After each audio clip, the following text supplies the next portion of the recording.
Hello viewers, আসসালামু আলাইকুম। আশা করছি আপনারা সকলে ভালো এবং সুস্থ আছেন। বর্তমানে ঢাকা কক্সবাজার রুটটি হলো বাংলাদেশের সবচেয়ে জনপ্রিয় রুট। বাংলাদেশে এই রুটেই সবচেয়ে বেশি সংখ্যক যাত্রী চলাচল করে। আজকে ভিডিওতে ঢাকা থেকে কক্সবাজার যাওয়ার সেরা 5টি স্লিপার বাস, তাদের ভাড়া ও কাউন্টার নিয়ে আলোচনা করব। আশা করছি পুরো ভিডিও জুড়ে আপনারা সাথেই থাকবেন। নাম্বার 1, গ্রিন লাইন পরিবহন। বাংলাদেশের পরিবহন জগতে এসি সেক্টরের রাজা নামে পরিচিত গ্রিন লাইন পরিবহন। ঢাকা কক্সবাজার রুটে তারা ভলভো ও স্কেনিয়া স্লিপার কোচ বাস দিয়ে সার্ভিস দিচ্ছে। এই রুটে তাদের স্লিপার কোচ বাসের ভাড়া 2500 টাকা। ঢাকার রাজারবাগ, পান্থপথ, কলাবাগান, ফকিরাপুল, আরামবাগ ও মানিকনগরে তাদের কাউন্টার আছে। নাম্বার 2, সেন্ট মার্টিন পরিবহন। বাংলাদেশের পরিবহন জগতের অন্যতম জনপ্রিয় এসি বাস অপারেটর হলো সেন্ট মার্টিন পরিবহন। ঢাকা কক্সবাজার রুটে তারা হাইগার ও লেলেন মডেলের স্লিপার বাস দিয়ে সার্ভিস দিচ্ছে। এই রুটে তাদের স্লিপার কোচ বাসের ভাড়া 2000 টাকা। ঢাকার পান্থপথ, কল্যাণপুর, ফকিরাপুল ও আরামবাগে তাদের এই রুটের কাউন্টার আছে। Number 3, London express.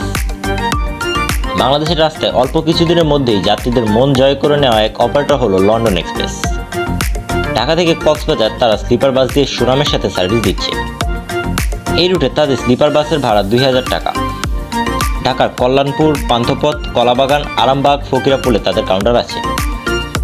নাম্বার 4, রবি এক্সপ্রেস। রবি এক্সপ্রেস বাংলাদেশের অন্যতম সেরা এসি বাস অপারেটর। ঢাকা থেকে কক্সবাজার তারা উন্নত মানের স্লিপার বাস সার্ভিস দিচ্ছে। এই রুটে তাদের স্লিপার কোচ বাসের ভাড়া 1800 টাকা। ঢাকার গাবতলী, কল্যাণপুর, ফকিরাপুল ও আরামবাগে তাদের কাউন্টার আছে। Number 5, imperial express. বাংলাদেশের পরিবহন জগতের নতুন এক অপারেটর ইম্পেরিয়াল এক্সপ্রেস। যাত্রার শুরু থেকেই ঢাকা কক্সবাজার রুটে তারা স্লিপার কোচ বাস সার্ভিস দিচ্ছে। এই রুটে তাদের স্লিপার কোচ বাসের ভাড়া 1400 টাকা। ঢাকার ফকিরাপুল, আরামবাগ, পান্থপথ, সায়দাবাদে তাদের কাউন্টার আছে। তো এই ছিল আজকের ভিডিও। এই বাসগুলোর মধ্যে কোন বাসের সার্ভিস আপনার কাছে সবচেয়ে বেশি ভালো লাগে তা কমেন্ট করে জানাতে পারেন। ভিডিওটি ভালো লাগলে ভিডিওটিতে একটি লাইক দিয়ে চ্যানেলটি সাবস্ক্রাইব করে পাশে থাকার অনুরোধ রইল। এতক্ষণ সাথে থাকার জন্য সকলকে ধন্যবাদ।